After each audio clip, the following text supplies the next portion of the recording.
Good evening. Welcome to Sean's Thoughts, a podcast where I talk what I think about and I think about what I talk about because oftentimes it's so important to practice our discernment, especially in our world where there honestly is so much deception. And I don't say that as to promote or to create fear or hostility or concern. I say that to simply, you know, recognize for myself, practice that discernment and, share the awareness that we live in a world that is filled with so many illusions. And, it's oftentimes a really good practice when we essentially connect with truth. And so that's one thing that on this podcast that I'm recording right now, I always use hashtags like truth seeker.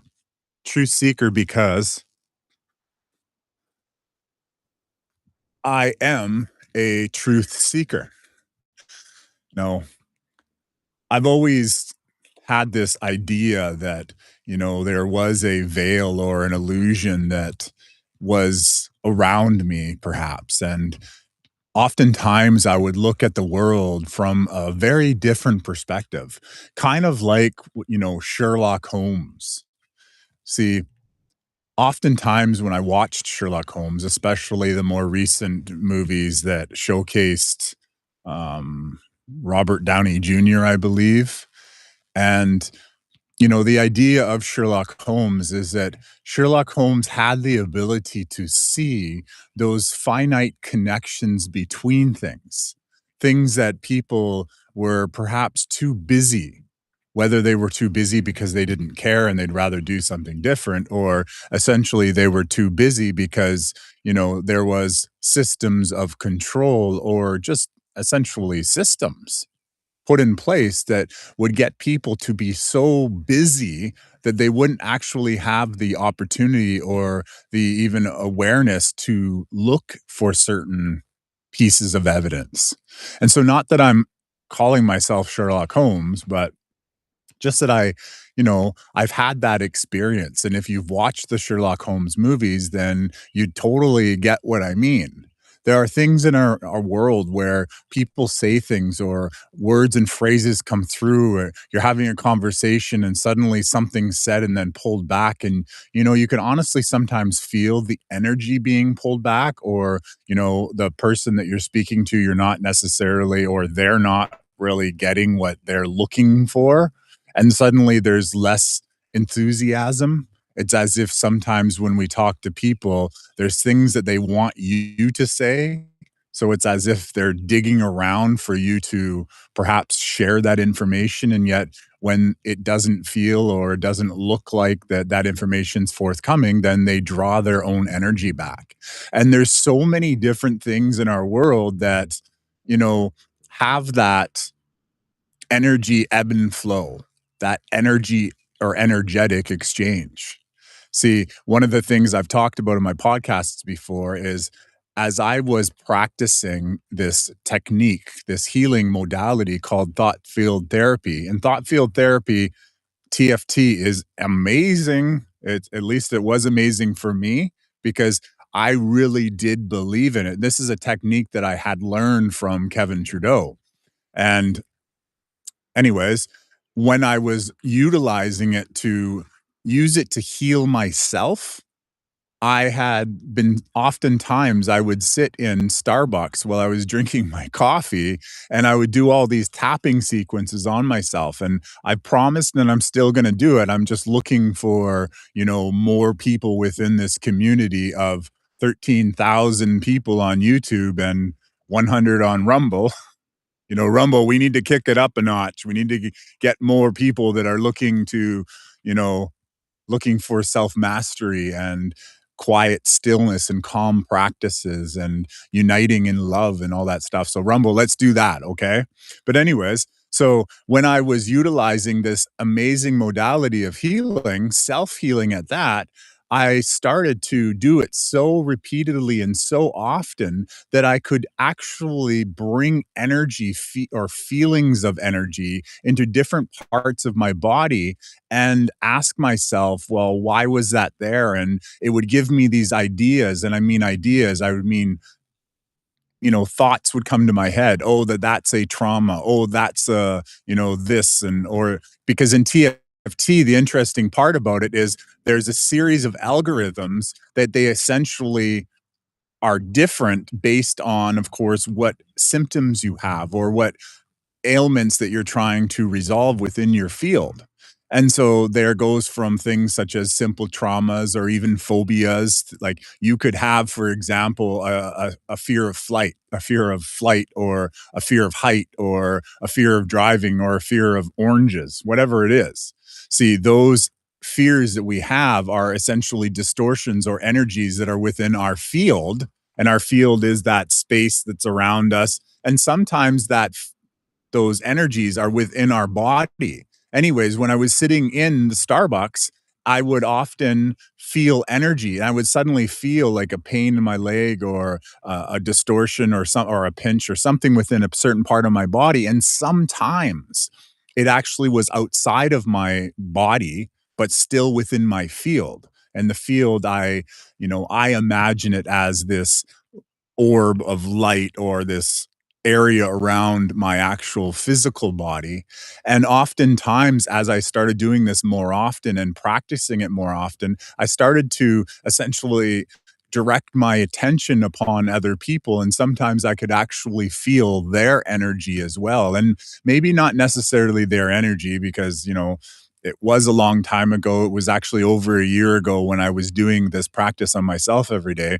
But that's when I started to truly sense more so that the feeling or the energy that I had in my own field, body, presence, whatever it is, sometimes wasn't my own. And I could feel shifts. I remember one time someone came in through the door when I was sitting in the big comfy chair at Starbucks, and I looked up and suddenly I felt one feeling or one energy. And then I looked away and I turned my attention to someone else. And instantly, as I focused my attention on that other person, that energy changed. And that was the first time that I could actually truly feel energy from that far. Sure, in the past, I don't know if you've ever done this, but if you take your hands and you place them super close to each other, but not touching one another, and you rub them back and forth, and you keep this practice up like for a decent amount of time, sometimes I can actually feel like a kind of like a ball, like a bouncy rubber ball, or not necessarily rubber, but I see it as kind of like an energy ball. Or if you're a Street Fighter 2 fan, Ken and Ryu used to have this ability to throw energy from their hands. And actually, I was watching this video one time, and there was this Asian man who was actually able to throw a punch. And what I meant by that not is wasn't just like throwing the punch like punching. He would actually be able to punch in such a degree that the energy, or in this case, there was a candle, and he could actually make the candle go out with not even touching the candle. He would actually be able to throw his energy. And this is a video that I saw on YouTube, and it was an amazing, amazing visual of what, we are potentially able to do. And I say potentially because, everyone really is on their own journey, and, they're following their own guidance, and, everyone needs different pieces to their own puzzle. And so for me, my puzzle pieces lie in the path that I have been taking. And, I'm definitely truly grateful for a lot of things that I've come to learn. But one of the things that I've recently done, because, I labeled this podcast my adventure because I've had a lot of, we'll say, upgrades, not upgrades in the sense of, anything better, but, you know, a lot of experiences that have been truly allowing me to see more of my potential, but also the potential of the world around me. And one thing, case in point, yesterday morning when I woke up at 6 o'clock in the morning, as I mentioned in the post today that I put on YouTube. Anyways, I woke up and I went outside to my car because I had to get my things ready because I drive my son to school most days. Anyways, so when I got to the car, the window itself was shattered, and you'll see that in the post on YouTube if you look at it. And so I just looked at it, and the past versions of me, I would have been, like most people, unhappy to some degree, form, or fashion. But what I recognized is, oh, and then, there's this saying that Ram Dass had, brought to my presence called, so. And that's kind of the way I had, and I actually turned around and I hadn't even gotten angry, or I didn't get, vengeful. I didn't start thinking or damning the one who did it, because as I often read in my Paul Saleg books, those that you damn you right back, meaning that when we put something in darkness, we pull ourselves into darkness as well. And well, that's maybe a challenge for a lot of people to understand, perhaps. And I don't mean a lot, but I mean, really, in my reality, that type of comment, it creates arguments. And so, nonetheless, I recognize that, that's very unfortunate. And, I don't necessarily have a lot of money, and insurance doesn't cover things like that, meaning that the cost of the deductible on insurance is far higher than, the cost of doing it. And so, anyways, what it actually led the way for is a fantastic opportunity. See, my cousin actually helped me locate a piece of glass, of replacement glass in a scrapyard. So there was a car out there somewhere or a car door that had a window that, it's kind of like it maybe it would have been crushed or demolished, but nonetheless, I went out there and I procured that, and it was an amazing adventure. Yeah, it was an awesome experience overall, and I was able to essentially reuse and revitalize the usage of that window. And then interestingly enough, I actually chose to install it myself. And so I had never done that before. I've owned a car since 2009, that being my first and only car that I own now. I often, under, the guise of my, not insurance, but the warranties. I had all these warranties, and they recommended, essentially, wanted me to always be bringing my car into certified people for warranty. So for the first 8 years, because that's how long the warranty was, supposedly, I got in the habit of always going to the dealership to do things, always going to the franchises to do things, feeling that they were the ones that I'd also put my trust in, believing that they were always going to do what needed to be done. So, anyways, I allowed essentially myself to not necessarily learn how to use my car. There's actually features in my car like the steering control or something to do with auto steering or cruise control. That's the word. Cruise control that I still don't really fully understand. And keeping in mind, my car is a 2009 and it's what, 2016. So me and my car, yeah, we've actually been together a pretty long time, almost as long as my cat and I, who recently passed. And, I'm happy now because she's out of that mortal coil and she's probably flying through the sky on to other adventures. And anyway, so my car, I've had it for such a long time, and I never really got to fully understand all the features of the car. I knew the ones that I needed to use, but yet, a lot of the stuff I didn't bother. The instruction manual I didn't bother. Most importantly, or most reasonably, not can't think of the word. Essentially, because I had even just gave that away. But my experience last year, with someone slashing my tire, I got the first opportunity to replace the tire. Had a neighbor help me. Well, this time, I had the window and I had a DIY video, or yeah, DIY, yeah, do it yourself video. And I've liked the channel. I'm definitely going to be commenting because you know I love my comments. And watching this channel a few times allowed me to essentially fix or install the door. And there was a lot to do with putting in a door, a lot more than I could have imagined. You know, in a world where, you know, plastic and IKEA and like clips and snaps and everything, I figure it should have been easier, but my fingers are a little hurt because of all the little clippy things. But nonetheless, it was an amazing experience to actually take my sovereign responsibility to fix it myself. And I really, really enjoyed it. And so, yeah, I wanted to kind of like, you know, share that because actually it's only been like 3 or 4 hours since I did that. And that all stemmed from someone vandalizing my car. They broke the window, as I said, they shattered the glass. They didn't steal anything this time. Previous times people have come in and, you know, they've taken stuff or slept in the car. I don't know how they get in there.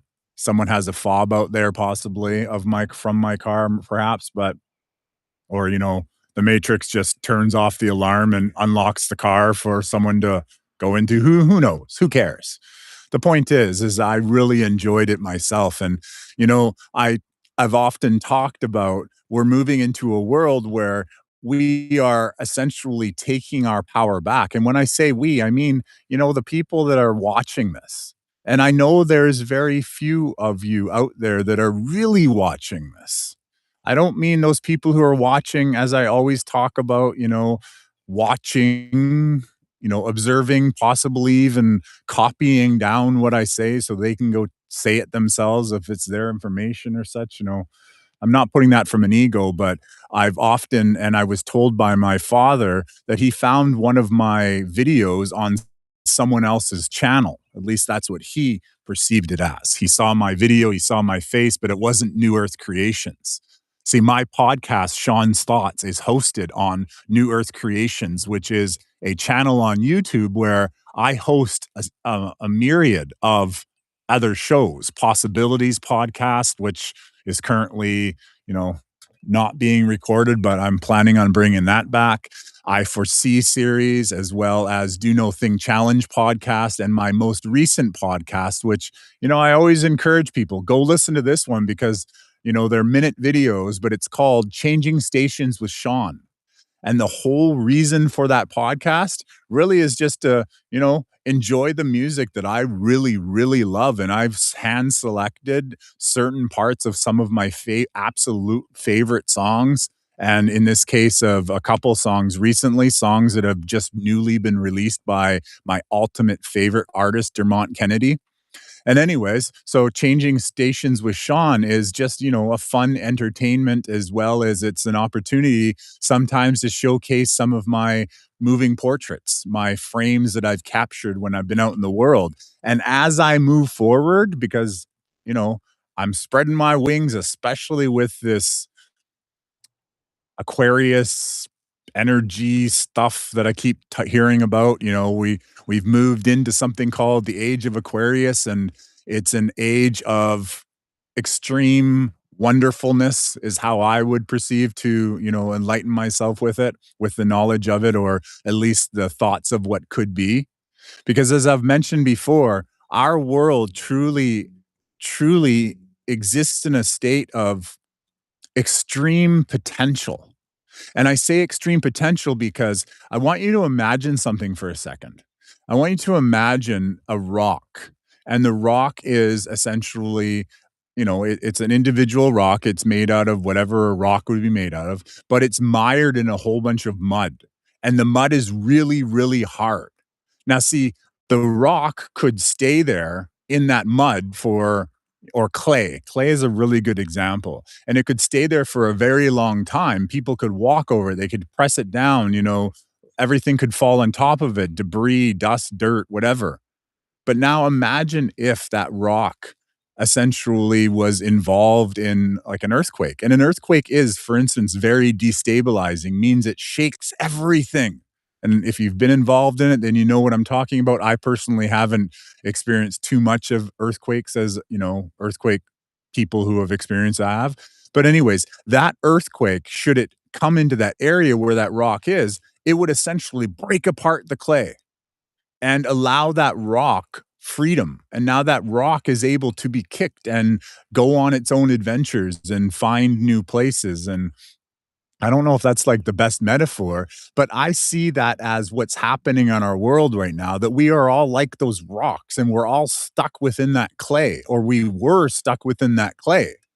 And since 2019, especially 2020 and that whole series of events that happened, many people around our planet have been essentially destabilized to the point that they are being forced out of that clay, out of that certainty, out of that, essentially a trap to to, experience more possibility. See, that rock within that clay would have always had security. It would have always had, the stability of the clay around it. But yet at the same time, it wouldn't have had the ability for anyone to actually look at the rock and, see what type of shape it is or see what type of color it is.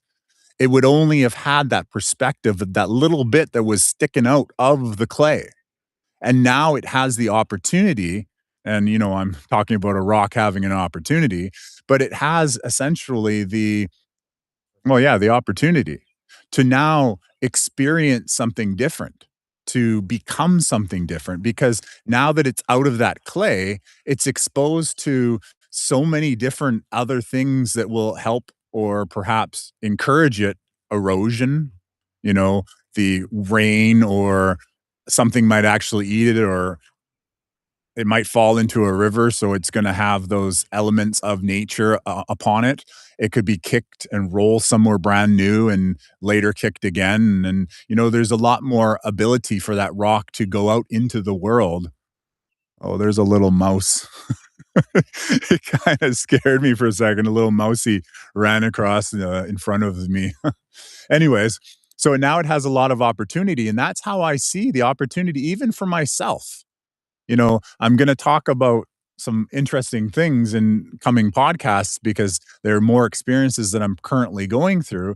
But, with everything that is going on in the world, when we have the ability to perhaps even just reframe, and that's one of the major concepts or thoughts or themes of my whole entire podcast, is to be able to reframe that which has happened to us, that is happening to us, and that could happen to us.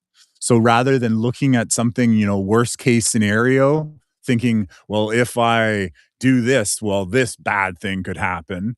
You know, the challenge with that is belief. If we have the belief that something could happen, we are empowering it to potentially happen. We are bringing it into the possibility. And, I would say that there's probably enough evidence out there in self-mastery books and self-help books and, talking about even the book The Secret and, so many other amazing books from the Paul Selig series to Michael Tellinger's books to anyways, there's a lot of different influential and thoughtful people. Tony Robbins is another one. He has this activity that I would really love to try one day. And if Tony Robbins, if you want to come invite me, I'd love to go and do it. Maybe we'll see what happens. But he has this practice or this workshop called Firewalking. And in it, people actually are able to walk, not run, walk on hot coals, on fire, without burning their feet. And it's a large part to do, as I understand it, to do with belief that it is possible. And be through that belief of it being possible, we essentially allow for that possibility. Therefore, with the proper, we'll call it training or healing, I'd like to prefer to call it, we're actually able to do things that we once thought were impossible. And so impossibility is only impossible if you believe it to be impossible. The 5 minute mile is a story that I've heard so many times. The 5 minute mile was impossible, they said, and then someone did it. And everyone's like, oh, it can be done. And then next year, five people did it. And the next year, now it's a standard. See, when we believe we can achieve, we can do more. And so Therefore, like being those rocks that are being pushed out of the clay, and that's where all this chaos in media and this chaos in government and, I can list 10 different franchises in Canada that are under scrutiny right now for so many different issues. Most importantly, the food's garbage that well, garbage is a state of mind, but I mean the food has issues with it. But we are being forced to move from our comfort zones into states of possibility and potential. And yes, there are some people who will look at that, who will want their normal routine. They'll want their safety. They'll want their Tim Hortons coffee in the morning, and they don't even care what's really in it because they need that boost for whatever reason they've justified it. And I'm not damning coffee or I'm not saying something about coffee. I mean, they'll want that, routine, that safety, that expectation, that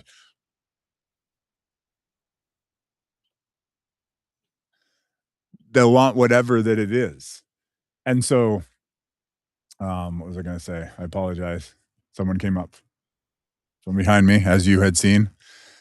So, anyways, yeah. So, my point being is that we now have this beautiful, amazing opportunity to recreate our lives, recreate our world. And more importantly, and that what I'm trying to do, especially with a blast text that I put out on email and on, social media, not that I use too much of it, and even just text messages on my phone and Telegram. There's a Telegram link, by the way, on all of my videos that if you want to join the community that I'm trying to build, that's a place that we can connect with.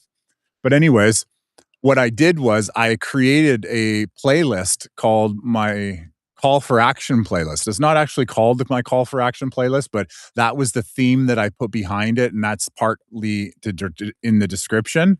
But it's a whole bunch of videos, and I'm going to link it at the end of this video. And I hope that perhaps you'll view the whole thing. Most of the videos are very, very short. They're actually shorts.